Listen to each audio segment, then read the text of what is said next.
সাখরাতুল মাউত, সাখরাতুল মাউত এর মানে আমরা বুঝি না। আপনি মনে করতেছেন আজরাইলের রূহটা নিয়ে গেছে হঠাৎ করে, না না। আমার নবী বলে প্রত্যেকটা মানুষ রূহটা যাওয়ার আগে মরণের একটা জ্বালা শুরু হয়ে যাবে, জ্বালা যন্ত্রণা শুরু হয়ে যাবে। এমন ভাবে তারে আজরাইলে দাউডা মারব রে, তার পাশে মা বসা চিনবে না, তার পাশে বাবা বসা চিনবে না, তার পাশে ডাক্তার বসা চিনবে না।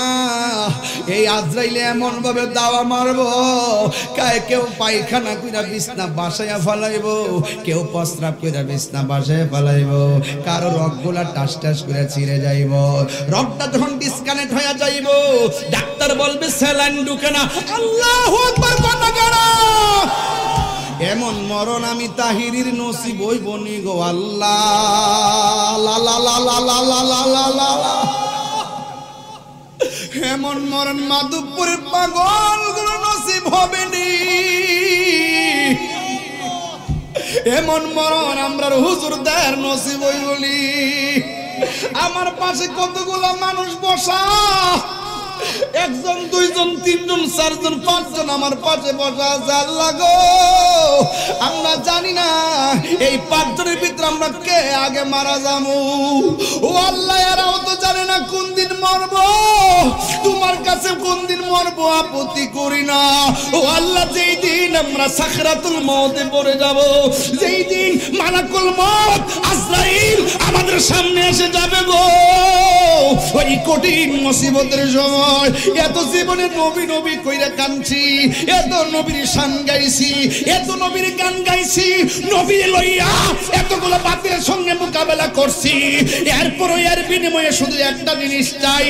এত নবী নবী করছি, আজকে যেই মাধবপুরের মানুষ বসে আছে এরা এত নবীর পাগল। আরে কাফেরদের জমানায় ওই নবীর কাফেররা যখন পাথর মারছে, ওই সময় যদি এই মাধবপুরের মানুষ থাকতো, কাফেরদের পাথরের বরাবর নিজের মাথার ফাইটটা দিয়ে মাথার মধ্যে পাথর আঘাত লইতো, আমার নবীর গায়ে পাথর আঘাত লাগতে দিত না। ওই কবর আমার বাবা যাবে না, ওই কবর আমার ভাই যাবে না, ওই কবর আমার দাদা যাবে না। আর আজকে তো মাধবপুর ফায়ার সার্ভিস সংলগ্ন মাহফিলে বইলা দিয়ে যায়, আমি মারা গেলে আজকে যেই লোকগুলো আমার ওয়াজ শুনতে আসছেন, আমি মারা গেলে এখানে অর্ধেক লোক আমার জানাজায় যাবেন না। দুনিয়ার মানুষ এত ব্যস্ত, দুনিয়ার মানুষ সময় থাকতে সময়ের ভাগ নেয়, কিন্তু মরণের কষ্টের ভাগ পৃথিবীর কেউ নেয় না। কথা বলেন ঠিক কিনা?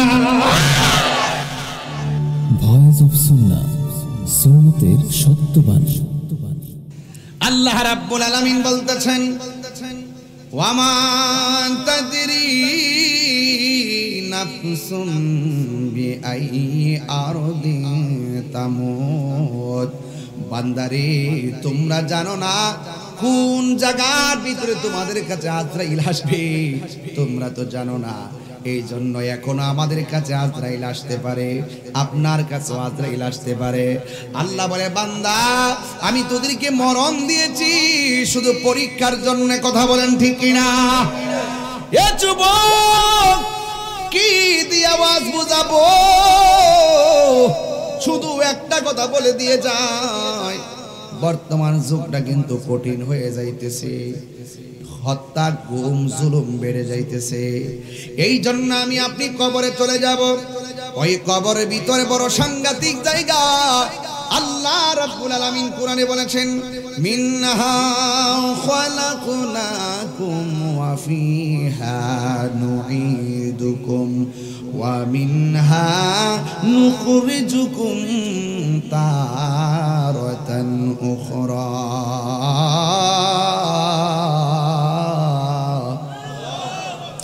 আল্লাহ রাব্বুল আলামিন বলেন, এই মাটি থেকেই তোমাকে সৃজন করা হয়েছে, এই মাটিতেই তোমাকে দাফন করা হবে, এই মাটি থেকে তোমাকে হাশরের ময়দানে তোলা হবে। অথচ এই মাটি থেকে আমাকে সৃজন করা হয়েছে, আমার অস্তিত্ব একদিন ছিল না। আপনারা জবান খুলে বলেন, অস্তিত্ব দেওয়ার মালিক কে?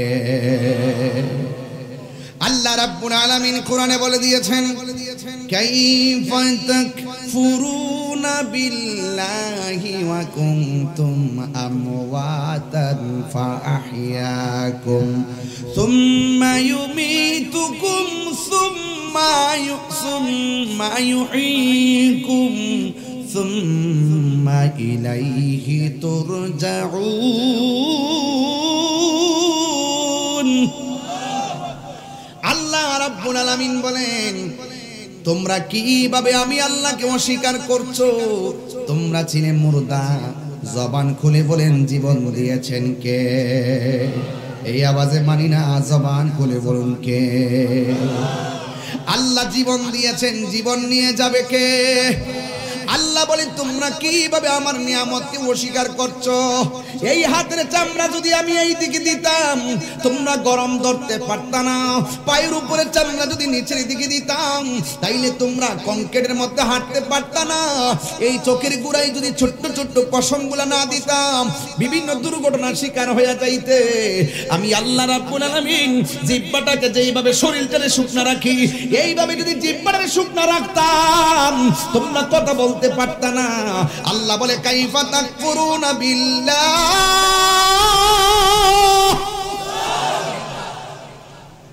তোমরা কিভাবে আমি আল্লাহকে অস্বীকার করছো? আমার আল্লাহ বলেন, ফাবিআইয়ি আলাই রাব্বিকুমা তুকাযযিবান।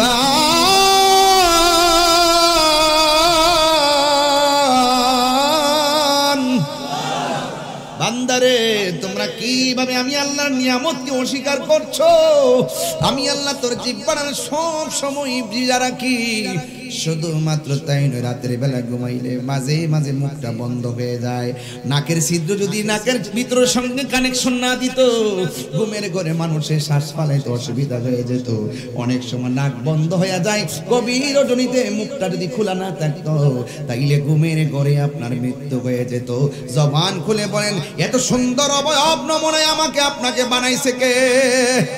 লাকাদ খালাকনাল ইনসানা ফি আহসানি তাকওয়ীম।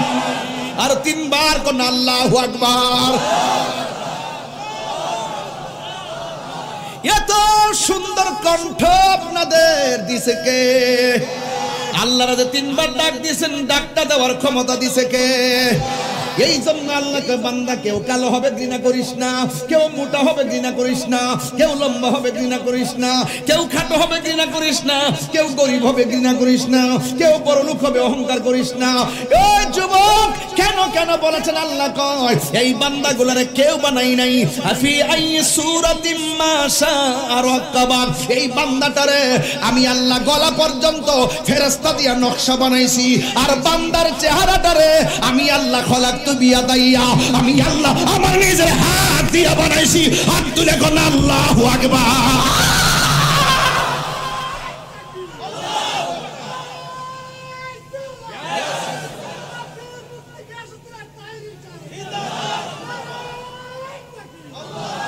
আল্লাহু আকবার, আল্লাহু আকবার বলেন না কেন? আমাকে আপনাকে বানাইছে কে? একটা বার খেয়াল করে দেখেন, একটা চেহারার সঙ্গে আর একটা চেহারা মিলে না। আমার আল্লাহ কত সুন্দর ডিজাইনার। জবানটা খুইলা কি ওই মালিক রে একবার দিলটা খুইলা কোন আল্লাহু আকবার, আর জোরে কোন আল্লাহু আকবার। এই কান দিয়া শুইনা শুইনা জবাব দিতেছেন। যার কান নাই তার জিগান না কান থাকলে কি করতা? ওই লোকটা কইতো, তাহিরি হুজুর, আমার যদি কানটা থাকতো, আমি এই কানটা দিয়া দিয়া আমার আল্লাহর শান শুনতাম। কথা কোন ঠিক কিনা?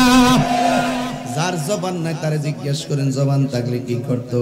আমি জবান দিয়ে আল্লাহর কোরআন তেলাওয়াত করতাম। জোরে জোরে কোন আল্লাহু আকবার। এই জন্য আল্লাহ বলে, আমি আল্লাহ তোরে আমার নিজের হাত দিয়ে বানাইছি।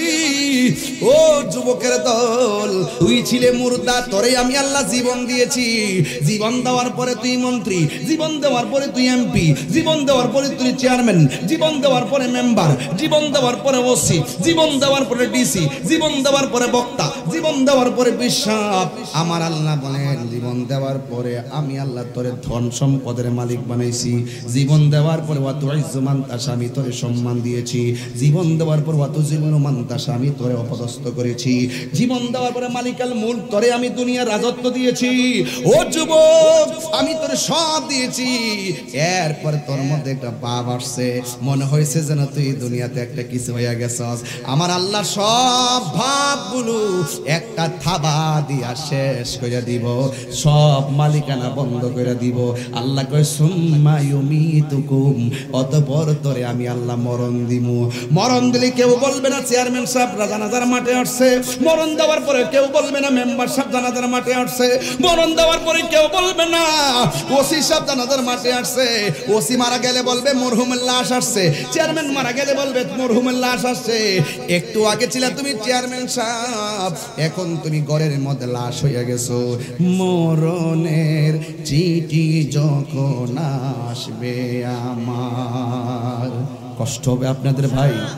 আমি কিন্তু একদম স্বাভাবিক ওয়াজ করতেছি, একদম সহজ সরল ওয়াজ, বেশি কঠিন কথা বলতেছি না। শুধু এতটুকুই বলবো, একদিন আমিও থাকবো না, আপনাদেরও কেউ থাকবেন না, ইতিহাস থাকবে শুধু ভালোবাসা। কথা বলেন ঠিক কিনা?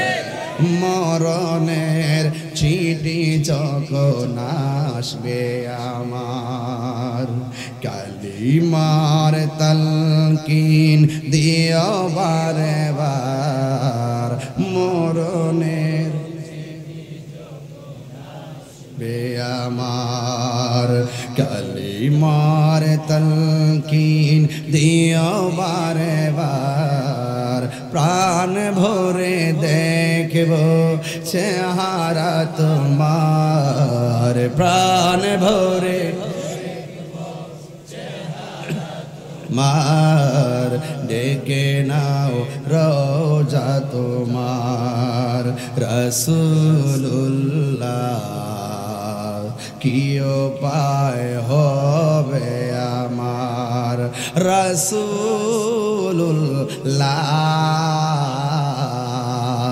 কি উপায় হবে আমার। ওই মদিনার পথের ধুলি মাখতাম আমি পেলে সুরমা বলি। ওই মদিনার পথের ধুলি মাখতাম আমি পেলে সুরমা বলি। ফিরে পেত এ নয়ন নূরের আধার, মিরে ফিরে পেত এ নয়ন নূরের আধার। ডেকে নাও রোজা তোমার, রাসূলুল্লাহ কি উপায় হবে আমার, রাসূলুল্লাহ কি উপায় হবে আমার, রাসূলুল্লাহ কি উপায় হবে আমার, রাসূলুল্লাহ কি উপায় হবে আমার। আমি শুরুতেই বলছি, এক নম্বর হলো ঈমান। ঈমান হলো আমার নবী। ওই কবর আমার বাবা যাবে না, ওই কবর আমার ভাই যাবে না, ওই কবর আমার দাদা যাবে না। আর আজকে তো মাধবপুর ফায়ার সার্ভিস সংলগ্ন মাহফিলে বইলা দিয়ে যায়, আমি মারা গেলে আজকে যেই লোকগুলো আমার ওয়াজ শুনতে আসছেন, আমি মারা গেলে এখানে অর্ধেক লোক আমার জানাজায় যাবেন না। দুনিয়ার মানুষ এত ব্যস্ত, দুনিয়ার মানুষ সময় থাকতে সময়ের ভাগ নেয়, কিন্তু মরণের কষ্টের ভাগ পৃথিবীর কেউ নেয় না। কথা বলেন ঠিক কিনা? হায়রে ও মাধবপুরের মানুষ, কি দিয়ে বুঝাইতাম? শুধু একটাই বলবো, কবরে নবী ছাড়া কোনো আপন, আর জোরে কোন আপন বন্ধুরা রে আমার, ও আমার মাধবপুরের বাবারা, ও আমার শাস্তাগঞ্জের বন্ধুরারি, কি দিয়ে আওয়াজ বুঝাইতাম। আমার নবী আপনার নবী বলেন কবর জায়গাটা বড় ডেঞ্জারাস। এই কবরে যাওয়ার আগে আজরাইল আসবে। আজরাইল কিন্তু ঘরের দরজার মধ্যে আয়সা দাঁড়াইব। কেউ কেউ আজরাইলকে দেখবো পাগুলা মাটিতে, মাথাটা আসমানে। যারা নামাজ পড়ে না তাদের অবস্থা ভয়াবহ হবে, যারা রোজা রাখে না তাদের অবস্থা ভয়াবহ হবে, যারা নবীরে মানে না তাদের অবস্থা ভয়াবহ হবে, যারা ওলি আল্লাহ মানে না তাদের অবস্থা ভয়াবহ হবে। খেলায় খেলায় সময় নষ্ট করা যাবে না। যেই কোনো মুহূর্তে আজরাইল আমার ঘরে আসতে পারে কি পারে না। সে যে নামে আজরাইল সঠিক সময় তোমার ঘরে হইব দাখিল। কত কাকতি মিনতি করবা তুমি, রেহাই পাবে না। আজরাইলা শিলে কারো কফিয়তে চলবে না রে মানুষ, কফিয়তে চলবে না। জোরে জোরে কে আল্লাহ আকবার বলা যাবে না। এই জন্য আল্লাহ বলছেন কাইফা তাকফুরুনা বিল্লাহি ওয়া কুনতুম আমওয়াতান ফাআহইয়াকুম। আল্লাহ বলেন তোরে আমি মরণ দিমু, মরণ দেওয়ার পর আমি আল্লাহ তোরে আবার জীবন দিমু। সুবহানাল্লাহ। অনেক মানুষ আমার প্রশ্ন করে হুজুর কবরে যাওয়ার পর আমরা বহুত কবর দেখছি, হাড্ডি পাওয়া গেছে, হাড্ডি। কেউ মুরব্বী কবর করলে আবার কবর ডাবল কবর ফরে না, বিভিন্ন হাড্ডি পাওয়া যায়নি। অনেকে প্রশ্ন করে হুজুর কোরআনের মধ্যে যে বলছে আমার আল্লাহ মরণের পরে আবার কবরে জিন্দা করব, কবরে দিয়ে হাড্ডি উড্ডি ফিরে থাকে, এটা আবার জিন্দা কেমনে? আল্লাহ আবার কেমনে জিন্দা করব? আমি তার উত্তর দিলাম তুমি আল্লাহ রাব্বুল আলামিন মরার পরে যে জিন্দা করব এটা নিয়ে আমার প্রশ্ন করলা, অথচ জীবন পড়ার আগে তুমি কি ছিলা এটার প্রশ্ন দি করলা না। যিনি কোনো কিছু না থেকে হা করতে পারে, আমার আল্লাহ হা থেকে না করতে পারে, না থেকে হা করতে পারে। কথা বলেন ঠিক কি না? কুন ফায়াকুন, আল্লাহ যদি বলে হও হয়ে যাবে। সুবহানাল্লাহ বলেন না, বড় করে কোন আল্লাহু আকবার। কবরে গেলে জীবন দেওয়া হবে, এটা কি মিথ্যা কথা? কবরে যে জীবন দেওয়া হবে এটা বিশ্বাস করেন কিনা? এটার নাম ঈমান। ঈমান যে কি জিনিস, ঈমানটা পদে পদে আপনার ঈমান লুণ্ঠন করার জন্য, চুরি করার জন্য বহুত লোক ডলার খাওয়ায়া কালার হল দেবার চেষ্টা করব।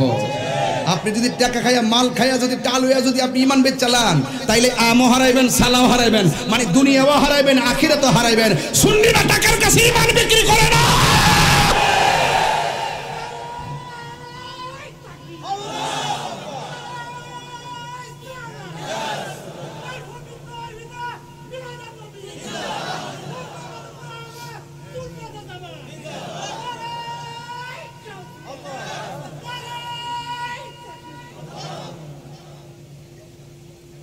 কষ্ট হচ্ছে আপনাদের? মরণের পরে আবার যে জীবন দিবে এটা বিশ্বাস করেননি আপনারা? একদম দিল থেকে নরম করে, ইমানি কথা। আকীদাটা দুরুস্ত করেন। কে কে বিশ্বাস করেন? হাত তোলেন তো একটু, হাতটা সোজা করে রাখেন। এই হাতটা উঠাইবার ক্ষমতা দিছে কারা? এইটা কিন্তু বুঝতেন না আপনারা। যার প্যারালাইসিস তারা যায় কয়েন, ডান হাত প্যারালাইসিস হলে কয়েন আলগি দিত, সে কিন্তু পারতো না। কথা কোন ঠিক না বেটি? চলে গেলে বোঝা যায় থাকার মূল্য কত। কথা বলেন ঠিক কিনা? মরণের পরে বোঝা যাবে এই দুনিয়ার দিনটা কত দাম ছিল। আমরা যদি সময় মতো কাজে লাগাইতে না পারি, আরে কাজে লাগাইছি না আমার কেমনে? মাধবপুরের পোলাপান তো কাজে লাগাই দিছি আজকে, কারণ এই টাইমে তো ঘুমাই থাকার কথা, এই টাইমে তো মোবাইল টিপার কথা। এরা যদি এই টাইমে নবীর মহব্বতের মাহফিলে আসতে পারে, আরে এমনও তো হতে পারে মিলাদুন নবীর মাহফিল আমাদের নাজাতের উসিলা হয়ে যেতে পারে। ঠিক কি না বলেন? এইগুলোই হবে উসিলা। এসার নামাজ দিয়ে আমরা ভাবতাম না যে এই নামাজ ছাইড়া দিছি, এই নামাজের হিসাব করলে মিনিমাম কয়েক কোটি বছর দুযুগে বেরে মরণ লাগবো। এত হিসাব কিতাব বুঝি না, শুধু এতটুকু হিসাব বুঝি যে এই নামাজ আমরা ছাইড়া দিছি, হাসতে হাসতে যে ইবাদত ছাইড়া দিছি, এখন আজকে যে এইভাবে ইবাদত ছাইড়া দিছেন, এইগুলোর জন্য যদি ধরে উভয় থাকতো না। কিন্তু একটাই ভরসা, আমাদের হৃদয়ে তাকেই ধারণ করি যিনি আমাদের আপন, আমাদের হৃদয়ে তাকেই ধারণ করি যিনি জানের চাইতে আরো নিকটে, আমাদের হৃদয়ে তাকেই লালন করি যিনি কবরের সাথী হবে, আমাদের হৃদয়ে তাকেই লালন করি যিনি হাসরের মাঠে সুপারিশ করবে। আর কিছু আছে? এছাড়া আমরা কিছু চাই? আর কিছু দরকার আছে? বাপরে ফরজ দিয়ে কয়ে দিয়া যায় যে এমনি আজকে শান্তি মতো ওয়াজটা শুনতেছেন, ঠিক এইভাবে কালকে থেকে নিজের জীবনটা গুছাই নেবেন। দেখবেন আপনার চিন্তা আমার করতে হইব না। এই পৃথিবীর মানুষ সব কিছুর ভাগ দেয় এবং নেয়, কিন্তু মৃত্যুর কষ্টের ভাগ কেউ দেয়ও না, নেও না। কথা কোন ঠিক না বেঠিক? সুযোগ আছে, ভাগ দেওয়ার সুযোগ আছে। ওই হ্যাঁ আছে, মরণের ভাগ দেওয়ার সুযোগ আছে। হ্যাঁ, যে আমি 2 দিন বাঁচতাম চাই, তুমি আমার বাগদা নিয়ে আগে মরো, এরকম সুযোগ আছে? জবানটা খুললা কোন হায়াতের মালিককে। এই আওয়াজে মানি না, জোরে একটু সাউন্ডটা বাবু মিষ্টি মিষ্টি করে দিস না, আমার তো জানডা বাড়ি যাচ্ছে। ও কারণ নাই না? ও আচ্ছা আচ্ছা, যাক কারণ নাই, আচ্ছা ঠিক আছে। তাহলে আপনার একটু জবানটা খুললা কোন তো আল্লাহু আকবার, ইয়া রাসূলুল্লাহ, ইয়া ওয়ালি আল্লাহ। নামাজ চাই কি চাই না? রোজা দরকার আছে কি না? মা বাবার খেদমত দরকার আছে কি না? মাঝে মাঝে ইয়াবা খাবার দরকার আছে কি না? সাবধান কইয়া দিলাম, এই জবান দিয়ে আল্লাহর জিকির করব, এই জবান দিয়ে হারাম ঢুকাইতাম না। সবচেয়ে মানুষ হেফাজত হলো যার জবানটা হেফাজত। মান সালিমাল মুসলিমুনা মিন লিসানিহি ওয়া ইয়াদিহি, যার হাত এবং জবান থেকে মানুষ নিরাপদ, সেই মানুষটাই হলো মুসলমান। কথা কোন ঠিক কিনা? ফেসবুকে মন্দ লেখা যাবে, কাউকে খারাপ কমেন্টস করা যাবে, একদিন আপনি চলে যাবেন, এইগুলো থেকে যাবে। মনে রাখবেন, কেউ কাউকে গালি দিলে সেটা থেকে যায়। আপনি যদি কাহারও বাবা মাকে গালি দেন, এই গালি আপনার নিজের বাবা মার উপরে পড়বে, এটাই বাস্তব। কথা বলেন ঠিক কিনা? তাইলে আওয়াজ করে বলুন, ইজ্জতের মালিক কে? হায়াতের মালিক কে? এই জীবনটা দিছে কে? একটা জবান বন্ধ রাখবেন না, মহব্বতে মায়ার সুরে বলুন সুবহানাল্লাহ। ও বন্ধুরে আমার, ও মাধবপুরের বাবারা আমার, আল্লাহ রাব্বুল আলামিন বলে সুম্মা ইউমিতুকুম, আমি আল্লাহ তোরে থাবা মাইরা দুনিয়ার মালিকানা শেষ করে দিমু, জমিদারি শেষ করে দিমু, সব কিছু আমি শেষ করে দিমু। পরের জায়গা পরের জমিন ঘর বানায় আমি রই। আবার কয় না যে আমি বেশি বেশি গজল গাইতেছি। আপনারা একটা সমস্যা হলো কি, গাইলেও সমস্যা, না গাইলেও সমস্যা। এই জন্য আমি ওয়াজের লোকে মিলাই মিলাই গাইতেছি। কথা কোন ঠিক কিনা? পরে জায়গা পরে জমিন ঘর বানায় আমি রই। মাশাআল্লাহ, পরের জায়গা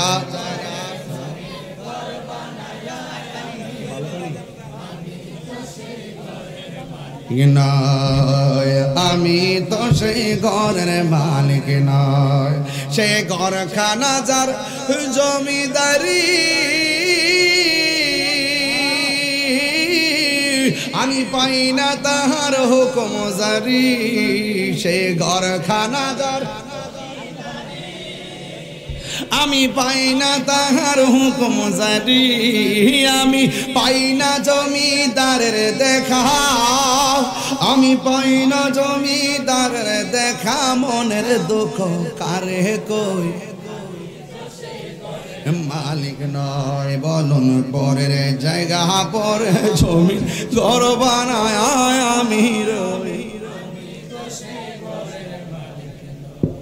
এ জমিদারের ইচ্ছা মতো দেই না জমি চাষ, তাই তো ফসল ফলে না রে দুঃখ 12 মাস। জমিদারের ইচ্ছা মতো দেই না জমি চাষ, তাই তো ফসল এ দুঃখ 12 মাস।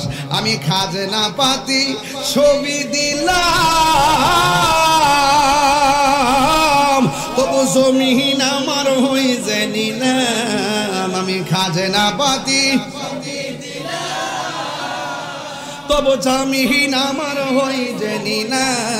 আমি চলি যে তার মন জোগায়া, আমি চলি যে তার দাখিলাই মিলে না সয়। আমি তো সেই ঘরের মালিক নয় বলো। পরের জায়গা ঘর বানায় আমি রই, আমি তো সেই ঘরের মালিক নয় বলুন। পরের জায়গা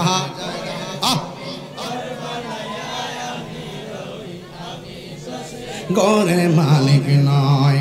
একটা জবানও বন্ধ রাখবেন না, মহব্বতে মায়ার সুরে বলুন সুবহানাল্লাহ। আল্লাহ বলে আমি তোকে মরণ দিব, মরণ দিলে ব্যাংকের মালিকানা সব শেষ, কিন্তু মরণ দেওয়াটা এমনি হয়ে যাবে নাকি রে বাবা? মরণের আগে আনুষ্ঠানিকতা আছে না নাই? তাহিরি কি এমনি ওয়াজে বসে গেছে নাকি রে বাবা? তাহিরি মাইকটা ধরার আগে আনুষ্ঠানিকতা আছে না নাই? মাইক লাগানো হয়েছে, প্যান্ডেল করা হয়েছে, লাইটিং করা হয়েছে, প্রত্যেকটা মানুষ মরে যাওয়ার আগে একটা আনুষ্ঠানিকতা আছে। আমার নবী আপনার নবী বলে রুহুটা নেওয়ার আগে সব চাইতে মানুষের ভয়ঙ্কর আনুষ্ঠানিকতার নাম হলো সাকরাতুল মউত। সাকরাতুল মউত, সাকরাতুল মউত এর মানে আমরা বুঝি না। আপনি মনে করতেছেন আজরাইলের রূহটা নিয়ে গেছে হঠাৎ করে, না না। আমার নবী বলে প্রত্যেকটা মানুষ রূহটা যাওয়ার আগে মরণের একটা জ্বালা শুরু হয়ে যাবে, জ্বালা যন্ত্রণা শুরু হয়ে যাবে। এমন ভাবে তারে আজরাইলে দাউডা মারব রে, তার পাশে মা বসা চিনবে না, তার পাশে বাবা বসা চিনবে না, তার পাশে ডাক্তার বসা চিনবে না। এই আজরাইলে এমন ভাবে দাওয়া মারবো, কেউ পায়খানা কইরা বিছনা বাসায়া ফেলাইব, কেউ প্রস্রাব কইরা বিছনা বাসায় ফেলাইব, কারো রগগুলা টাস টাস করে ছিঁড়ে যাইব। রগটা যখন ডিসকানেক্ট হয়ে যাইব, ডাক্তার বলবে স্যালাইন ঢুকে না। আল্লাহু আকবার কথা গাড়া হায় রে, গাছ থেকে পইরা পাড়া ভাঙ্গা গেলে এক্সরা কাছে গেলে এক্সরা মেশিনে ধরাবো, কিন্তু আজরাইলের ধাওয়া মাইরা যে আসাইরা মুরাইয়া হাড্ডিগুলা তছনছ করে ফেলাইব, এটা ধরার কোনো এক্সরা মেশিন দুনিয়ার জমিনে তৈয়ার হয় নাই। আজরাইলে এমন একটা ধাও মারব, আমার নবী কয় আজরাইলের দাওটা শুই না এমন তৃষ্ণার্ত হয়ে যাবে, সারা দুনিয়ার পানি যদি মুখের মধ্যে দেয় এরপরে তারা পানি তৃষ্ণা মিটবে না। মা কইব পুত্রে কি হইছে, পুত্রের দুন্দুরা ছায়া রইছে। বাপি কইবে পুত্রে তোর কি মনটা খারাপ, দুন্দুরা তাকায় রইছে। কোথায় তাকায় রইছে? ওই ঘরের দরজার ভিতরে আজরাইল এত বড় বড় চোখ নিয়া, এত বিশাল বডি নিয়ে এমন ভাবে ধাও মারতেছে, আল্লাহু আকবার, এমন ভাবে ধাও মারতেছে, কিন্তু তার জবান বন্ধ হয়ে গেছে, মুখটা বলতে পারে না, হাতটা বন্ধ হয়ে গেছে, হাতটা লড়াইতে পারে না। দেখবেন ম্যাক্সিমাম মানুষ মরণের আগে সব অচল হয়ে যায়, হাতের ফেরেশতা চলে যায়, হাত লড়াইতে পারে না, পায়ের ফেরেশতা চলে যায়, পা লড়াইতে পারে না, চোখের ফেরেশতা চলে যায়, চোখ খুলতে পারে না, কানের ফেরেশতা চলে যায়, কান দিয়া শুনে না, নাকের ফেরেশতা চলে যায়, নাক দিয়ে শ্বাস বের হয় না। কেন কেন? কারণ প্রত্যেকটা বডির মধ্যে আমার আল্লাহ এক একটা ফেরেশতা বানায় বানায় রাখছে। এই যে হাতটা লড়াইতাছি, একটা ফেরেশতা লাগায় রাখছে, তুমি এখানে হাত লড়াইবা। এমন ভাবে সব ফেরেশতারা যখন মাধবপুরে ফায়ার সার্ভিসের আশিকিন জাকিরিন মুহিব্বিনদের কাছ থেকে বিদায় নিয়ে নিবে, তখন তুমি হাত লড়াইতে পারবে না। সাদের জীবন আস্তে আস্তে নিস্তেজ হয়ে যাইতেছে। তোমার মার কথা মন থাকবে না, বন্ধুর কথা মন থাকবে না, ওই ব্যাংকের টাকার কথা মন থাকবে না, শুধুমাত্র বলবা আল্লাহ আর পারি না। যদি আপনি ইমানদার হতে পারেন, আল্লাহ বলবে আজরাইল আমার পাগলের কাছে যাও। ওই আজরাইল পাগলের দরবারে আসবে, দরজার মধ্যে আইসা বলবে সালাম দিয়ে ভিতরে ঢুইকা আঙ্গুলগুলা দিয়ে মাথা চুলের মধ্যে আশ্রাইব। তখন কানের কাছে আজরাইলের মুখটা লাগাইয়া কইব একটু পরে আপনার রুহুটা লইয়া যামু। এবার ইমানদার ডাক দিয়া বলবে দেরি করতেছেন কি লাইগা, তাড়াতাড়ি রুহুটা লইয়া যান, আমার আল্লাহর সঙ্গে আর নবীর সঙ্গে দিদারের জন্য মনটা পাগল পাগল হইয়া রইছে। আর বড় করে কোন ইয়া রাসূলুল্লাহ। এবার আল্লাহ ডাক দিয়া বলবে ও জান্নাতের ফেরেশতা জান্নাত থেকে সাদা একটা টুকরা কাগজ লইয়া যা আর একটা আতরের বোতল লইয়া যা ওই আতরের বোতল আর সাদা কাপড়টা লইয়া কোথায় যাবো আল্লাহ কইব মাধবপুরে কথার কথা বলতেছি যদি মাধবপুরের ইমানদার হয় আল্লাহ তো এটাই বলবে যা যা যা আমার একটা প্রেমিক বান্দা মাধবপুর জমিনে এমন গ্রামের এমন ঘরের মধ্যে আছে আজরাইল ভিতরে ঢুইকা গেছে ওই বান্দার চোখটা যতটুকু দূরে যায় তার চোখের সামনে যাইয়া দাঁড়ায়া থাকবি কাপড়টা লইয়া আজরাইলে যখন রুহুটা কাইরা নিব নেওয়ার সাথে সাথে জান্নাতের কাপড় দিয়া তুই এই রুহুটারে বাইন্ডিং করে ফালাইবি ও যুবকের দল এবার ওই ফেরেশতাটা ঘরের দরজার মধ্যে দাঁড়াইব আর আজরাইলে ঘরের ভিতরে সার্জারি করার জন্য মুমিনের সঙ্গে প্রেমের আলাপ শুরু করে দিছে তাড়াতাড়ি রুহুটা লইয়া যান কারণ আদ-দুনিয়া সিজনুল মুমিন এই দুনিয়াটা মুমিনের জন্য জেলখানা আখিরাতটা হলো বালাখানা আমার আর দুনিয়া ভালো লাগে না বেঈমান শুধু দুনিয়া দুনিয়া কয় আর প্রেমিকুলা কয় দুনিয়া আমার ভালো লাগে না আমার আল্লাহর সঙ্গে দিদারের জন্য মনটা পাগল হয়ে রইছে নবীর জন্য দিদারের জন্য মনটা পাগল হয়ে রইছে আজরাইল এমন ভাবে রুহুটারে সার্জারি করব মায়ের স্তন থেকে সন্তান যেমনে দুধ পান কইরা ঘুমায়া যায় ঠিক এমন ভাবে ইমানদার রুহুটা নিয়ে যাবে যারা পরিমাণ টের পাবে না সবাই বলবে কিলো আমার বাবার হাত দিল রে না আমার বাবার পাও দিল রে না আমার নবী আপনার নবী বলে একটা মানুষ মারা যাওয়ার পরে যদি দেখো তার চেহারাটা হলুদ হলুদ বাব হয়ে রয়েছে মনে রাখবা তার মরণটা আমি নবীর কালিমা পড়তে পড়তে মরণ হয়েছে একটা মানুষ মারা যাওয়ার পরে যদি দেখো তার কপালটা কামতেছে মনে রাখবা এই লোকটা আমি নবীর সঙ্গে দিদারের মাধ্যমে মরণ হয়েছে ওই নবীর দিদার আমরা চাই কি চাই না আর জবানটা খুলে বলুন চাই কি চাই না এমন মরণ আমি তাহিরির নসিব হইব নি গো আল্লাহ লা লা লা লা লা লা লা লা লা এমন মরণ মাধবপুরের পাগলগুলো নসিব হবে নি এমন মরণ আমরা হুজুরদের নসিব হইবলি আমার পাশে কতগুলো মানুষ বসা একজন দুইজন তিনজন চারজন পাঁচজন আমার পাশে বসা আছে আল্লাহ গো আমরা জানি না এই পাঁচজনের ভিতরে আমরা কে আগে মারা যাবো ও আল্লাহ এরাও তো জানে না কোন দিন মরবো তোমার কাছে কোন দিন মরবো আপত্তি করি না ও আল্লাহ যেই দিন আমরা সাকরাতুল মউতে পড়ে যাব যেই দিন মালাকুল মউত আজরাইল আমাদের সামনে এসে যাবে গো ওই কঠিন মুসিবতের সময় এত জীবনে নবী নবী কইরা কাঁদছি এত নবীর শান গাইছি এত নবীর গান গাইছি নবী লইয়া এতগুলো বাতিলের সঙ্গে মোকাবেলা করছি এরপরও এর বিনিময়ে শুধু একটা জিনিস চাই এত নবী নবী করছি আজকে যেই মাধবপুরের মানুষ বসে আছে এরা এত নবীর পাগল আরে কাফেরদের জমানায় ওই নবীর কাফেররা যখন পাথর মারছে ওই সময় যদি এই মাধবপুরের মানুষ থাকতো কাফেরদের পাথরের বরাবর নিজের মাথার ফাইটটা দিয়ে মাথার মধ্যে পাথর আঘাত লইতো আমার নবীর গায়ে পাথর আঘাত লাগতে দিত না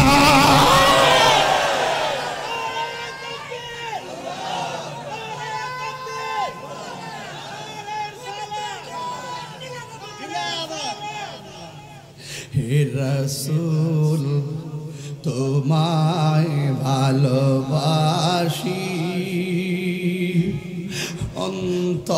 অন্তরে শুধুই মুখে না জান্নাতের আশায় নয় হে রাসূল জাহান্নাম কেউ ডরি না সুবহানাল্লাহ বলবেন না তোমায় পাওয়ার আশায় মন ছুটে যায় মদিনায় তোমায়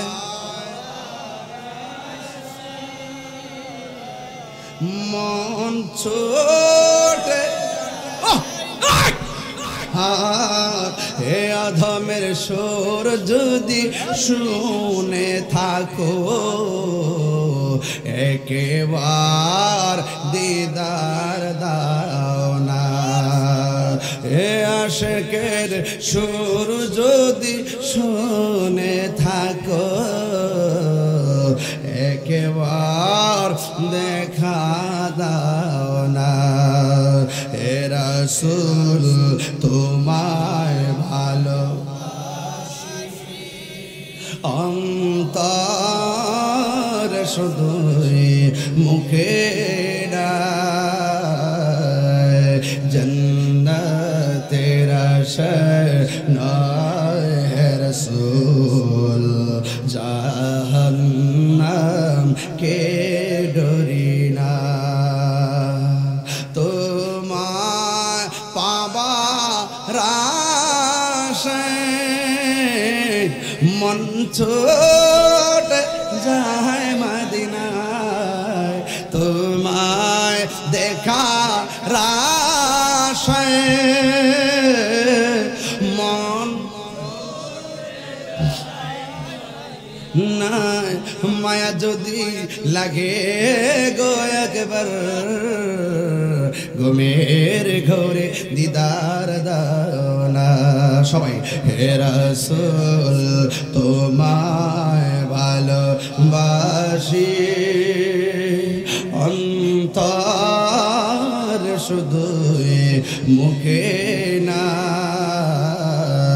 জান্নাতের আশায় নয় হে রাসূল জাহান্নাম কেউ ডরি না একটা জবান বন্ধ রাখবেন না দিলটা নরম করে বলেন ইয়া রাসূলুল্লাহ এ আমার যুবক ভাইরা ওয়াজটা বাড়িতে নিয়ে যাবেন আগামীকাল সকালবেলা মার কবরস্থানে যাবেন আগামীকাল সকালবেলা বাবার কবরস্থানে যায় বাবার জন্য দোয়া করবেন আব্বা আম্মা জারসু সে মাবুদ কবরে কোন না আব্বা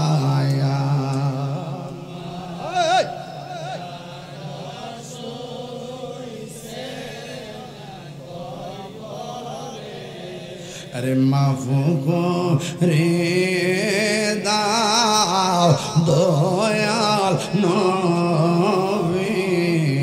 खाय बंदो নাই রে আল্লাহ এই জবানটা কইলা গো না আল্লাহ বন্দো নাই রে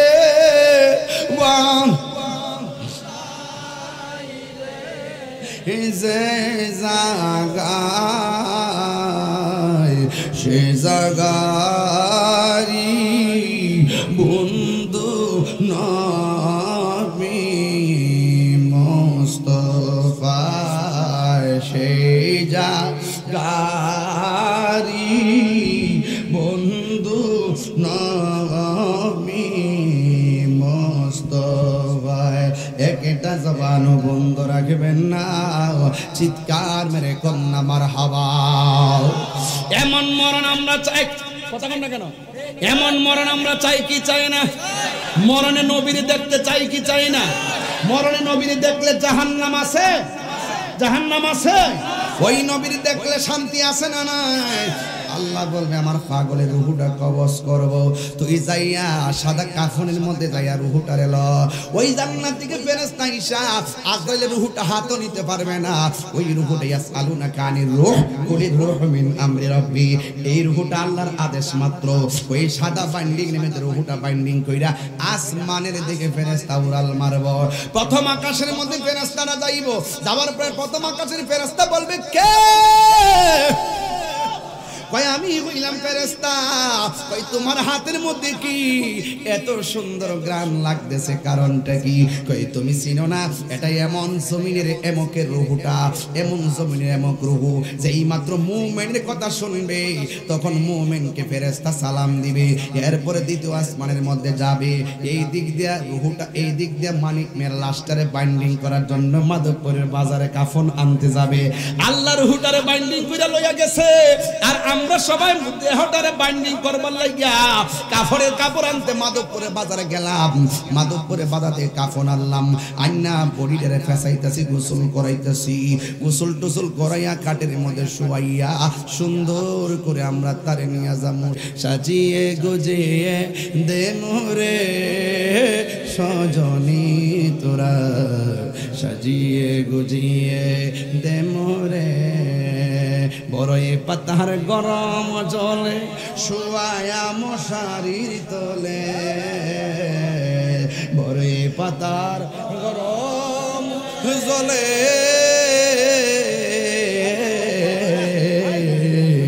বড়ই পাতার গরম জলে শুয়ায়া মশারির তোলে, অতর চোলা চন্দন মেখে দে সজনী তোরা, সাজিয়ে গুজিয়ে দে মোরে এত রঙিন তোই কাপড় কিছুই ভালো লাগে না মন, এত রঙিন এত কাপড়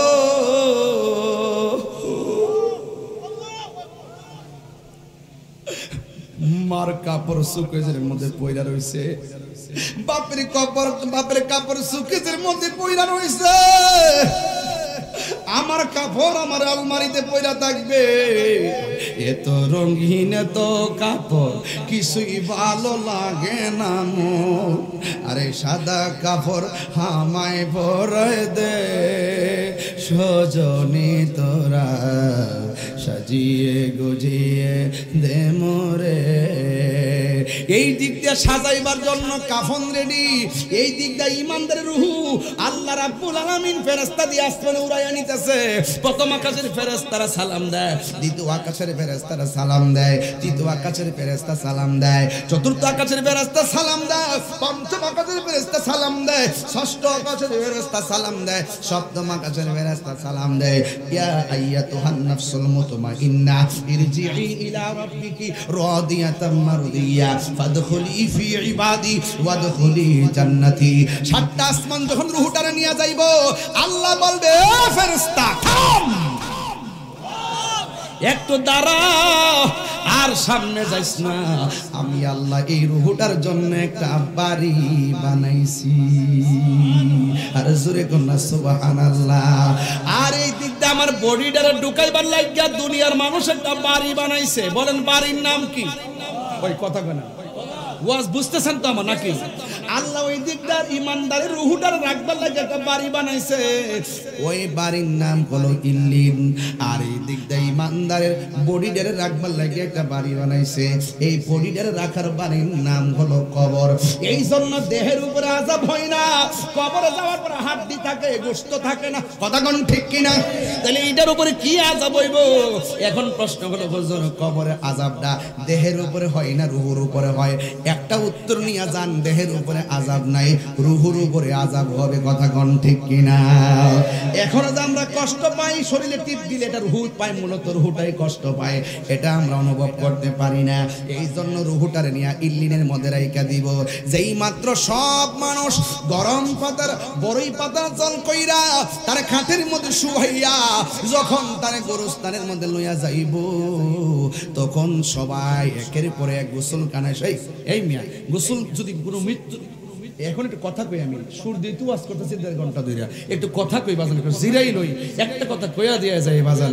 আপনারা যে গোসল করান দেখি গোসলখানায় কেউ যান না, আপনারা যে গোসল করাইতে হয় দেখি যে গোসল করাইতে গেলে 7 বারে দৌড়াইয়া যায়, একটা মুরব্বি দৌড়ানোর লাগে, কাফনটা কাটতে গেলে 3 বারে দৌড়াইয়া মসজিদ থেকে ইমাম সামানোর লাগে। প্রত্যেকটা মানুষ কাফন কাটার শিক্ষা নিবেন, আপনার মার কাফনটা যেন আপনি কাটতে পারেন। প্রত্যেকটা মানুষ জানাজার নামাজটা শিখে নিবেন, আপনার মার জানাজা যেন আপনি পড়াইতে পারেন। প্রত্যেকটা মানুষ মাকে কবরে নামানোর দোয়াগুলো শিখে নিবেন, যেন আপনার মাকে আপনি কবরে নিয়ে নামাইতে পারেন, আপনার বাবাকে কবরের মধ্যে নামাইতে পারেন। প্রত্যেকটা মানুষ গোসল কেমনে করাইতে হয় এগুলো শিখে নেবেন, যেন আপনার বাবার গোসলটা আপনি করাইতে পারেন, আপনার ভাইয়ের গোসলটা আপনি করাইতে পারেন, আপনার দাদার গোসলটা আপনি করাইতে। আমি কত দুর্ভাগ্য হয়ে গেলাম, কত দুর্ভাগ্য হয়ে গেলাম, বাপের জানাজাটা পড়াইতে পারলাম না, কত দুর্ভাগ্য হয়ে গেলাম, বাপের গোসল দেওয়াইতে পারলাম না, কত দুর্ভাগ্য হয়ে গেলাম, বাপের কাফনটা কাটতে দিতে পারলাম না, কত দুর্ভাগ্য হয়ে গেলাম, বাপের জানাজার নামাজটা গিয়ে কেমনে দোয়া করব সেটাও করতে পারলাম না, কত দুর্ভাগ্য হয়ে গেলাম, বাপের কবরে জানাজা যাওয়ার পরে এখন যে 1 বছর 2 বছর 4 বছর হলো ওই বাপের কবরস্থানে যাইয়া জিয়ারতের সিস্টেমটাও শিখলাম না। শিখার দরকার আছে না নাই বলেন? দরকার আছে কি না বলেন? প্রত্যেকটা গ্রামের মসজিদের ইমাম সাহেব থেকে আপনি এগুলো শিখে নিবেন বাবা, এগুলো শিখে নিবেন। এই গোসলটা করানোর সময় আপনারা জান না, কই গোসল করাইতে গেলে গিন গিন লাগে, অনেকে কয় আরে আমি তো গোসল করাইতে গেলে নিজের পছন্দ মতো চলে যাই। কেমনে চলে যাই? যাইয়া ওই দায়িত্বটা নেই, ফেটের এমনি লাস্টারে এমনি বসাই ফেটের মধ্যে সাপ দেই, সাপ দেওয়ার পরে পায়খানা বাড়িলে নিজে গামছা দিয়ে পরিষ্কার করি, টিস্যু দিয়ে পরিষ্কার করি। অনেক মানুষ এটার ঘৃণা করে, আরে বেটা ঘৃণা করো, বহুত হিন্দুরা শুধু এই চিত্র দেখে মুসলমান হয়ে গেছে। যে হেরা মুসলমানরা মারা গেলে কি সুন্দর করে আদর করে গোসলটা দেয়, কত সুন্দর করে কবরে নামা, কত সুন্দর করে আদর করে কবরে শোয়া। আর আমরা বাইরে বাইরে শুরু করে বহুত হিন্দু মুসলমানদের এই চিত্র দেখে কালিমা পরে মুসলমান হয়ে গেছে। আল্লাহু আকবার বলেন কেন আপনারা? ভাইরা আমার, অনুরোধ করে বলে দেয়া যায়, আজকে পায়ে হাত দিয়ে বলে দেয়া যায়, আলহামদুলিল্লাহ। আলহামদুলিল্লাহ। আপনাকে অনেক কষ্ট দিয়ে ফেলতেছি, দরকার আছে কিনা বলেন? এই কথাগুলো দরকার আছে কিনা বলেন? কে হইল আতর লোবান, কে হইল জল, কে হইল বড়ই পাতা, কে হইল পরিরে আহায় হায় রে, হায় হায় রে কান্দে, হায় হায় রে সবাই, হায় হায় রে মা কান্দে, বাবা কান্দে, কান্দে আপনজন, কান্দিয়া কান্দিয়া সবাই বিদায় তোমায় দিব রে, কান্দে হায় হায় রে সবাই, হায় হায় রে। সবাই আপনাকে গুরুস্থানে নিয়ে যাবে, আর ওই দিক দিয়ে আপনার রুহটারে একেবারে ইল্লিনের মধ্যে আল্লাহ রাখবে। যেই মাত্র আপনার বডিটারে কবরের মধ্যে নামাইবো, দুয়াটা কন্ত দেখি,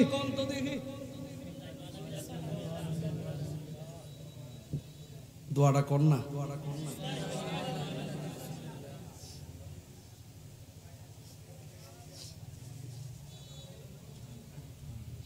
আবার কর না, আবার কর না। বিসমিল্লাহি ওয়ালা মিল্লাতি মাহবুব সাহেব, বিসমিল্লাহি ওয়ালা মিল্লাতি ব্যারিস্টার সাহেব, বিসমিল্লাহি ওয়ালা মিল্লাতি মেয়র সাহেব, বিসমিল্লাহি ওয়ালা মিল্লাতি এমপি সাহেব। কি বলে? কি বলে? হে মোল্লারা, হে কাট মোল্লারা,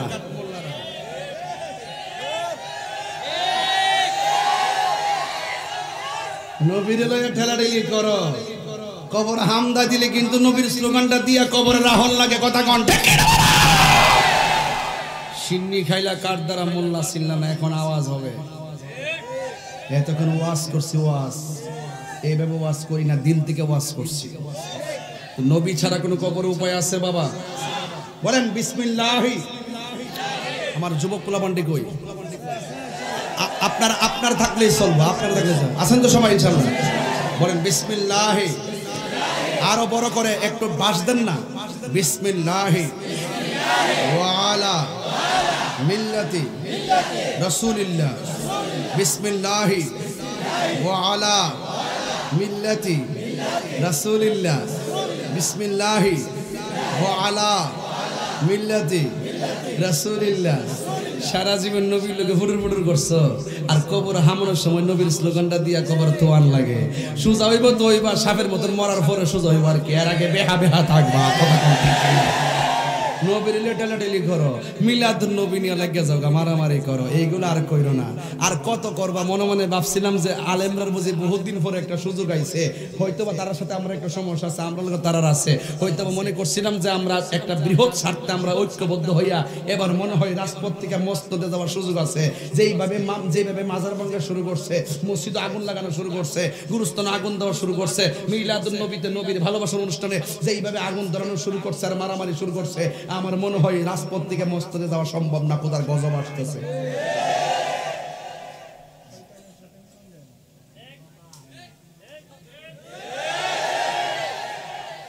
এটা কি আমরা কোনো দোষ আছে?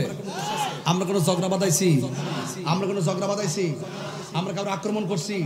তাহলে এই সূত্রপাত যারা গটাইছে তাদের কাহিনীর আওতায় আনতে হবে, কথা কোন ঠিক কিনা? তবে একটা কথা বলবো, তারা আমাদেরকে আক্রমণ করছে, ঠিক আছে, আপনারা ঐক্যবদ্ধ থাকবেন, আমাদের ঐক্যবদ্ধটাই তাদের অ্যালার্জি শুরু হয়ে যাবে। সুন্নিরা কখনো মারামারি সংঘাতে পছন্দ করে না। এই জন্য স্যার আমি তো এখনো আসি, দুনিয়াতে আসিনি, আপনারা চিন্তা করেন না, কারণ আপনারা আমার শক্তি, কথা কোন ঠিক কিনা? এই শক্তি দেওয়ার মালিককে, আরো জনের মালিককে, এই যে স্কুলের পোলাপান, স্কুলের ছাত্রগুলো এবং এই ছাত্র জনতা, মাদ্রাসার ছাত্র জনতা, এই যুবক পোলাপান যদি ইনশাআল্লাহ মাঠে থাকে, তাহলে আমরা যেই কোনো রসুল প্রেমের স্লোগান দিয়ে মাঠে দাঁড়াতে পারবো, ঠিক কিনা বলেন? এর বিনিময়ে আমি কিচ্ছু চাই না, শুধু আপনাদের ঐক্যবদ্ধ হওয়া চাই। রাজি আছেন কিনা বলেন? এই যুবক বারে যে পোলাপান 12টার পরে মাহফিলে বসে থাকে, এই পোলাপান এই সমাজের শ্রেষ্ঠ সন্তান, কথা কোন ঠিক কিনা? এই জন্য আমি বলছি, ওই কথা বলছিলেন, বিসমিল্লাহি ওয়া আলা, কথা কোনা গেলে বিসমিল্লাহি ওয়া আলা, কবরে নামায় দিয়া মুখটারে কাবার দিকে ফিরাইয়া, আরে বান্ডা খুইল্লা দিয়া সুন্দর করে দিয়া আইসা পড়ি, যদি আপনি নবীর প্রেমিক হন, এরপরে আল্লাহ বলবে, এই ফেরেশতা, আমার প্রেমিকরে তো কবরে নামাই দিছে পরীক্ষার সেন্টার, একটু পরে একটা ইন্টারভিউ হইব, ইন্টারভিউতে 3টা প্রশ্ন করে হইব, এই প্রশ্নের উত্তর দিতে পারলেই কাম হয়ে যাব। একটা কাম করো, আমার মুমিনের রূহটা ওই মুমিনের দেহের ভিতরে দিয়ে আসো। ওই রূহের ভিতরে দিবে কোন সময়? যখন মাটি দিবে। মাটি দেওয়ার সময় না কি দোয়া করে বাবা বলেন? মিনহা খলাকনাকুম ওয়া ফিহা ওয়া মিনহা তারাতান। এই আয়াতটা পড়ছিলাম নি, ওয়াজের সাথে ওয়াজ আয়াত মিল আছে। তাহলে এই মিনহা খলাকনাকুম মাটি দেওয়ার সময় পড়বে। বাপের কবর মাটি দেন কেমনে? এমনি একটা ঢিল মেরে দেন নাকি? ইতার নাম কাম। এটা বদনসিব আপনার জীবনে, বদনসিব যে বাপের মাটিটা ওদিন নিয়ম অনুযায়ী দিতে পারলাম না, বাপের জানাজাটা নিয়ম অনুযায়ী করতে পারলাম না, বাপের গোসলটাও নিয়ম মতো দিতে পারলাম না। এর চাইতে কফাল ফুর আর কোনো কিছু না। ফাউডার ধরে কয়া যায়, অন্তত এই শিক্ষা রাখেন, কথা কোন ঠিক না বেঠিক? মিনহা খলাকনাকুম বইলা এক মুষ্টি মাটি দিবেন, ওয়া ফিহা নুঈদুকুম আরেক মুষ্টি মাটি দিবেন, ওয়া মিনহা নুখরিজুকুম তারাতান উখরা বলে আরেক মুষ্টি মাটি দিবেন। তবে কবরে মাটি দেওয়ার সময় ঢিল দিয়েন না, আস্তে আস্তে মায়া কইরা কবরটা দিবেন। দেখছেন না গোসলের সময় কত সুন্দর করে কুসুম গরম জল দিয়ে গোসল করায়, কত মায়া। কানের মধ্যে নাকের মধ্যে তুলা লাগায়, কত মায়া। ভিতরে যেন পানি না ঢুকে নতুন কাপড় দিয়া বাইন্ডিংটা করে, কত মায়া। আবার তার খাটের মধ্যে শোয়া, কত ভারী একটা লাশ মানুষের কান্দে মহব্বতের সাথে নেয়, কত মায়া। কবরে শোয়ানোর সময় আস্তে কইরা শোয়ায়, কত মায়া। মাটি দেওয়ার সময় কি জোরে দিব? আরো জোরে দিব, মায়া করে দিবেন। এটাই হলো মুসলমানের শ্রেষ্ঠ ধর্ম। আল্লাহ রাব্বুল আলামিন। কষ্ট হচ্ছে তো আপনার? আরেকটু ওয়াজ বাড়ায়। আপনি কাগজ দিচ্ছেন, যে কাগজ দিলে তো ওয়াজ নষ্ট হয়ে যাবে। আমি বুঝতেছেন তো ব্যাপারটা? আমি ওয়াজের একটা জাকাত নিয়ে লই, এরপর আমি 50 জন দিয়া 100 জনের কাম করতে পারবো। আমার ওয়াজের মাঝখানটা নষ্ট করে নিই। আপনার আমার মনে করেন যে হুজুর আমার কামটা করছে না, হুজুর ওয়াজ করে পরে আবার আমার দোষ না, আমার দোষের কিন্তু অভাব নাই, ঠিক আছে? আবার বেশি দোষ আবার তাহারই কামই লাগে, কথা ঠিক নিয়ে। যাই হোক, অসুবিধা নাই। আপনাকে রাগ করতেছেন? আমি যেতক্ষণ ওয়াজ করছি, একটা যুবকের মুখের মধ্যে কি আপনি হাসি দেখছেন? প্রত্যেকটা পোলাপান তার বাপ মারে স্মরণ করছে, প্রত্যেকটা পোলাপান আজকে কবরের স্মরণ করছে, প্রত্যেকটা পোলাপানের হৃদয়ের ভিতরে একটা চেতনা ফিরে আসছে, কথা কোন ঠিক কিনা ঠিক? এই জন্য আমি বলছিলাম যে আল্লাহ রাব্বুল আলামিন বলছেন, আল্লাহ রাব্বুল আলামিন মানে ফেরেশতা আমার প্রেমিক বান্দারে কবরের মধ্যে দিয়েছে। মানুষগুলা 40 কদম হেঁটে চলে যাইতেছে গো। রুহুটারে আর ইল্লিনের মধ্যে রেখো না, রুহুটারে গুরুস্থানে লাশের ভিতরে দিয়ে আসো। দেওয়ার সাথে সাথে বান্দা কবরের ভিতরে জিন্দা হয়ে যাবে। ওই মুহূর্তে ডানে তাকায়া দেখবে মাটি, বামে তাকায়া দেখবে মাটি, আর সামনে তাকে দেখবে মাটি। কিন্তু আমার একটা প্রশ্ন আছে, কবরের ভিতরে দুইজন ফেরেশতা আসে, একজনের নাম হলো মুনকার আর একজনের নাম হলো নকির। এই মুনকার নকির মানে অর্থ হলো অপরিচিত ফেরেশতা। এই দুইজন ফেরেশতা কবরের মধ্যে আসবে। এখন বলবেন হুজুর, কবরে দুইজন ফেরেশতা আসলে আপনি বলেন না আসলে কবরে কয়জন ফেরেশতা? আসলে কবরে তিনজন ফেরেশতা আসে। একজন ফেরেশতা আইসা দেহের ভিতরে রূহটা দিয়া যায়, দুইজন ফেরেশতা এসে প্রশ্ন করে। যখন আপনি কবরে থাকবেন তখন ইমানদারে কবরের মধ্যে যখন শুইব, কই জীবনে মনের মতন একটা জায়গা পাইছি, আর আমারে কেউ ডিস্টার্ব করবে না। দেখছেন ইমানদারে কি ফিলটা করবে তখন সেই সময়? ওই ইমানদারে বলে একটা জায়গা পাইছি, অনেক নিরিবিলি জায়গা। ওই মুহূর্তে দুইজন ফেরেশতা কবরের ভিতরে বন্ধুর মতন নামবে, নাইমা ডাক দিয়ে বলবে উঠো। এবার তারে উঠাইবে, উঠাইয়া সুন্দর করে বসাবে, সুন্দর করে বসাইয়া বলবে আমার রব্বুকা, তোমার রবকে। সে মুচকি হাসি দিয়ে বলবে রব্বি আল্লাহ। এরপরে বলবে মামা দিনুকা, তোমার ধর্ম কি? সে বলবে দিনাল ইসলাম, আমার ধর্ম হলো ইসলাম। এরপরে জিজ্ঞাসা করবে ওমা কুনতা তাকুনু ফি হক্কি হাযার রাজুল, এই যে তোমার সামনে যিনি বসে আছেন, অনেক বিয়াদবি রাসূলরা কয়, কাঠমোল্লারা কয়, 2 নম্বর মৌলবীরা কয়, ডলার খাইয়া কালার ফালবেন না মৌলবীরা কয় কি জানেননি? কয় কবরে বলে নবীরে ছবি দেখাইব, কবর থেকে বলে মদিনার রাস্তা কইলা দিব। মানিকার শহর পাওয়ার এমন বার ভরে কবর গেলে মাধবপুর থেকে মদিনা পর্যন্ত দেখবো। আর দুনিয়ার মৌলবীরা যারা এই কথা কয়, হেরা দুনিয়া থেকে এইটা কইতারে না, মানিকা যদি কবর যাওয়ার পরে মদিনা পরে দেখালা, আমার নবী মদিনা থেকে দেখার ক্ষমতা আছে না নাই? দেখছেন এটা এমন বাটফাট, আরে বাপ রে, কত নাম্বার বাটফাট যে মৌলবীরা। এতদিন বাজান সুযোগ পাইছি না, অনেকগুলা বছর, এখন স্বাধীন হয়েছি বহুদিন পরে বাজান, এতদিনে যাই ক্ষমতাটা পাইছি। কথা কোন ঠিক না বেঠিক বাজান? এখন মন মতো কথা বলতে ভালো লাগে বাজান, শান্তি লাগে, কারণ মরলে পারবো, হক কথা বলে মরতে পারবো। কথা বলেন ঠিক কিনা? আমার নবী কবরে ছবি দেখাবে না, আমার নবীকে কবরে রাস্তা খুলে দেবে না। আমার নবী একই সময়ে একই টাইমে অসংখ্য নয়, হাজার নয়, কোটি নয়, উপর থেকে নিচ, ডান থেকে বাম, সামনে থেকে পিছনে সব সময় হাজির থাকতে পারেন, এই ক্ষমতা আল্লাহ নবীকে দিয়েছেন। কথা আর হে ক ছবি মিলে দেখাইব। হ্যাঁ ঠিক আছে, এর কথার সাথে আমার একটা কথা মিল আছে। অনেকে করে যে বাইরে ছবি তুলুন, এটা মানে হিড আর কি। তুই যে কইলে নবীর ছবি তুলাইব, অহন তোরে বাইরে ছবি তুলি, জুতার বাড়ি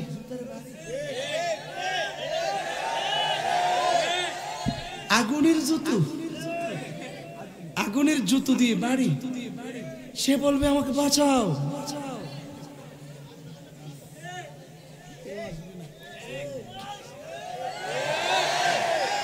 ফায়ার সার্ভিস আছে এখানে, আগুন লাগছে, ফোন দেন।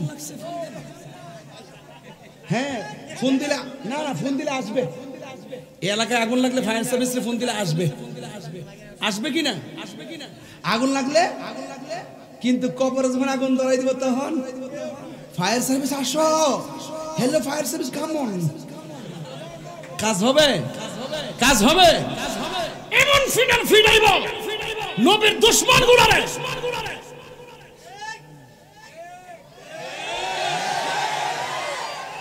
আচ্ছা বাদ দেন, আমার বাইরে কইছে সিলেন না, দেশের পরিস্থিতি ভালো। আমি কইছি যে দেশের পরিস্থিতি কি আমি জানি না, তবে নবীর পক্ষে কথা কোন যা সব সময়।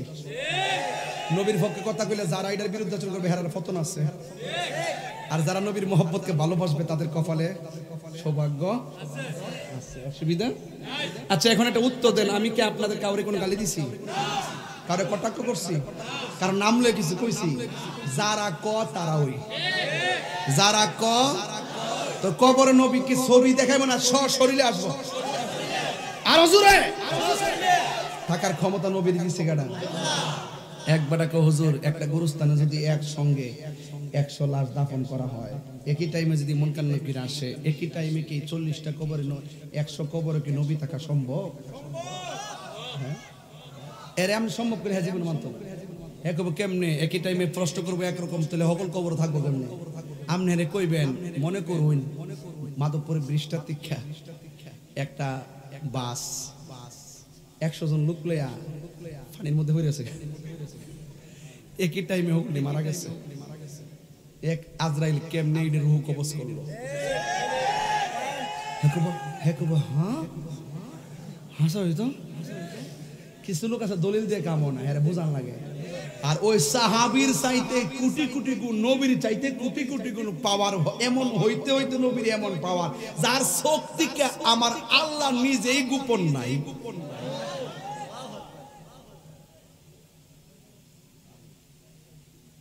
ওয়ামা কুনতা তাকুলু ফি হক্কি হাজার রাজুল, হাজা মানে হলো এই যে তখন বলবেন আরে এটা তো সেই নবী যিনি আমরা কাছে আল্লাহর সাক্ষী দিয়েছেন। তখন ফেরেশতারা বলবে তাহলে ঠিক আছে ওই দিকে তাকাও, তাকায় দেখে জাহান্নামের আগুন দাউ দাউ করে জ্বলতেছে। ইমানদার বলবে আমি তো উত্তর দিয়েছি, এত আগুন কেন? তুমি যদি উত্তর দিতে না পারতা তাহলে ওই আগুনটা অপেক্ষা করছিল। এই আগুনটা ইমানদারের জন্য না, এটা বেঈমানদের জন্য। এক নজরে দেখ গেল, তার মানে বোঝা গেল বেঈমানদের যে বাইরে আমরা দেব।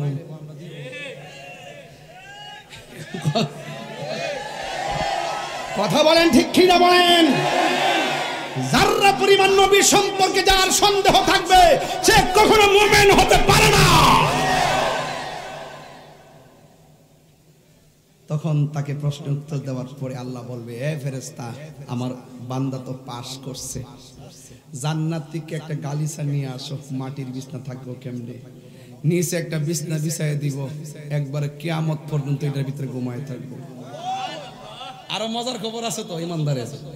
আরেকটা খবর হইলো যখন শুইব কেউ সেগুন কাঠের খাট যদি কিনে আনেন মাধবপুর থেকে, শুইলে কি তা ঘুমে জড়ে দেবো গা না? একটু গয়রান করে লাগতো না ডাইনে বামে হুতলি ঘুমায় পরে মোবাইল দিয়ে এমনি টিপস ঘুমায় না, পরে হেমনে যাস, হেমনে থেকে আবার এমনে যাস, শুইলে কি তা ঘুমায় জায়গা। যখন শ্বাসটা জাগা তখন ঘুম নাই। 2% শ্বাস থাকলো তার একটু দিক গেল, ঠিক কিনা বলেন? তো রাগ করেন না, দুঃখ লাগে। মোবাইলে যেই রকম ভাবে সময় দেন এইভাবে যদি তসবিহ আল্লাহর জিকির গুলা টিপ দেন, আল্লাহ আল্লাহ আল্লাহ, আপনার কলব জিন্দা হয়ে যাইতো। আচ্ছা রাত্রে মোবাইল টিফেন না, সূরা আর রহমান চার্জ করে ফেলায় তেলাওয়াত শুনতে শুনতে ঘুমায় যান। এদিক দিয়ে মোবাইলে চার্জ প্রয়োজনে চলে যাবে, ওই দিক দিয়ে কলব নূর হয়ে যাবে। এবার আল্লাহ আল্লাহ জিকির করে ঘুমায় যাবেন, মুখ থেকে পাখি বের হবে, ওই আসমানে চলে যাবে। বাহরুত তয়র নামক সাগরে ডুব দিবে, ডুব দেওয়ার পরে উপরে উঠবে, উপরে ওঠার পরে পাখাটা জারা দিবে, জারার থেকে 70,000 পানির ফোঁটা পড়বে, 70,000 ফোঁটার থেকে 70,000 ফেরেশতা বানাবে, 70,000 ফেরেশতা কিয়ামত পর্যন্ত আপনার জন্য দোয়া করবে। ওই শ্বাসের পাখি আবার ওখান থেকে আইসা ঘুমের ঘুরে আপনার ভিতরে ঢুকে যাবে, তখন আপনার কলবটা নূর হয়ে যাবে। এগুলা মুরিদ না হলে বুঝবেন না। পীরের কাছে মুরিদ হইছেন আপনারা বুঝতেছেন, যারা মুরিদ হন নাই আপনারা মনে করবেন যে দুনিয়াতে আইসি খাইছি আর ঘুমামু, ফেটটা বড় করুম, গামলাটা বরুম, বাড়ি গাড়ি বানামু, এটা ছাড়া আর কোনো ফুজি নাই। এই জন্য যারা যে চিনছে হ্যাঁ কিনছে, কথা ঠিক না? কি কোন প্রশ্ন আছে নাকি? আমার যুবক ভাইরা হাসি দিবেন না, আমি খুব সিরিয়াসলি বলতেছি। কবর নবী সশরীরে থাকার ক্ষমতা আছে না নাই? এইটার নাম হলো ঈমান। আল্লাহ রাব্বুল আলামিন কোরআনে বলেছেন ওয়া বাশশিরিল্লাযিনা আমানু ওয়া আমিলুস সালিহাতি আন্না লাহুম জান্নাতিন তাজরি মিন তাহতিহাল আনহার। ওই কবরের ভিতরে যাওয়ার পর ইমানদারকে বিছানা দেওয়া হবে। এরপর ইমানদার গো ওই কবরের ভিতরে ডান কাত হবে, ডান কাত হওয়ার পরে দেখবে একটা নূরের বাতি জ্বলজ্বল করে আলো দিতেছে। অন্ধকার কবরকে আলোকিত করে দিয়েছে কে? ওই আলোটার ডাক দেয়া বলবে তুমি কে, এত সুন্দর করে আলো দিতেছো? ওই আমারে চিনো না, আমি হইলাম তোমার দুনিয়ার নেক আমল। এবার দেখছেন দুনিয়ার সব মানুষ ক্ষতিগ্রস্ত। দুই কিসিমের কোয়ালিটি যার মধ্যে থাকবে, ইল্লাল্লাযিনা আমানু ওয়া আমিলুস সালিহাত। এক নম্বর ঈমান, দুই নম্বর আমল যার থাকবে, এদের জন্য কবরের ভিতরে শান্তির ব্যবস্থা করে দিবে কে? এরপর বান্দা বলবে তুমি কে? কে আমার চিনো না, আমি হইলাম তোমার দুনিয়ার নেক আমল। এরপরে বান্দা আবার বাম পাশে যাবে, বাম পাশে যাইয়া দেখবে আরেকটা নূরের বাতি তার আলো দিতেছে। জিজ্ঞেস করবে তুমি কে গো? কে আমার তুমি চিনো না, আমি হইলাম তোমার দুনিয়ার কোরআন তেলাওয়াত। তুমি যে দুনিয়ায় কোরআন তেলাওয়াত করেছো ওই আমলগুলোকে আমার আল্লাহ আলো বানায় পাঠাইছে। তার মানে হলো মুনকার নাকির প্রশ্ন হলো ঈমান। এখানে দরা খাইয়া গেলে হাসরের ময়দানে দরা হয়ে যাবেন। এই তিনটা প্রশ্নের উত্তর দিতে পারলে আপনি কবরের ভিতরে ঘুমায়া থাকবেন, আজীবন পর্যন্ত ঘুমায়া থাকবেন, কোটি কোটি বছর ঘুমায়া থাকবেন। যখন ইসরাফিল আলাইহিস সালাম সিংহে ফু মারবে, তখন ইমানদার মাদকপুরি গুরুস্থান থেকে বলবে, হাই রে, এই মাত্র ঘুমাইলাম, কেডা আমার ঘুম থেকে জাগ্রত করলো? দেখছেন নি, এই কোটি কোটি বছর পার হয়ে গেছে। ইমানদার নবীর পাগলগুলো যারা পরিমাণ কোনো টের পাই নাই। এই জন্য আমার নবী ছাড়া কোনো উপায় নাই। ওই কবরের ভিতরে যদি নবীর মহব্বত না নিয়ে যান, আপনার প্রশ্ন করা হবে মার রাব্বুকা, আপনি বলবেন আমি জানি না। ওয়ামা দীনুকা, আপনি বলবেন আমি জানি না। ওয়ামা কুনতা তাকুলু ফি হাক্কা হাযার রাজুল, আপনি বলবেন আমি না, আমি শুনি নাই। তখন তার একটা রাস্তা দেখাইবো, সে তাকায়া দেখবে জান্নাতের বাগিচা দেখা যায়, এবার সে অনেক খুশি হইয়া যাবে। এরপরে ফেরেশতারা বলবেন, না না, তুমি যদি উত্তর দিতে পারতা, ওই জান্নাতের গালিচায় শুইতে পারতা। যেহেতু উত্তর দিতে পারো না, তোমার পিছন দিক দিয়ে তাকাও। এবার পিছন দিক দিয়ে তাকাবে, তাকায়া দেখবে দাউ দাউ করে আগুন জ্বলতেছে। আমার নবী, আপনার নবী বলে, আমি যখন মেরাজের মধ্যে গিয়েছি, আমি সব চাইতে বেশি কষ্ট দেখেছি কবরের আযাব, কবরের আযাব। বেনামাজি কবর গেলে তিনটা শাস্তি একদম অবধারিত। এক নম্বর, কবরটার একদম খাটো করে দেওয়া হবে। ডান পাশের মাটি আর বাম পাশের মাটি এমন জোরে আপনারে চাপা মারবে, ডান পাশের হাড্ডিগুলো বাম পাশের ভিতরে ঢুকে যাবে, বাম পাশের হাড্ডিগুলো ডান পাশের ভিতরে ঢুকে যাবে। এরপরে আপনি আল্লাহরে বলবেন, আল্লাহ দুনিয়াতে তুমি আবার পাঠাও, আমরা নামাজ ছাড়তাম না, বেনামাজি হইয়া কবরে আসলে এত কষ্ট হবে। আগে যদি জানতাম কোনদিন আর এমন নামাজ না পড়ে আসতাম না। বেনামাজির কবরে প্রথম শাস্তি হলো কবরটারে খাটো করে দেওয়া হবে। দুই নম্বর শাস্তি হলো কবরের ভিতরে জাহান্নামের আগুন ধরিয়ে দেওয়া হবে। তিন নম্বর শাস্তি হলো ওই কবরের ভিতরে সাপ বিচ্ছু দেওয়া হবে। একদিন না, দুই দিন না, হাজার হাজার বছর আপনি কবরে এমন ভাবে কষ্টে থাকবেন, এই আযাব আমাদের সহ্য হবে না।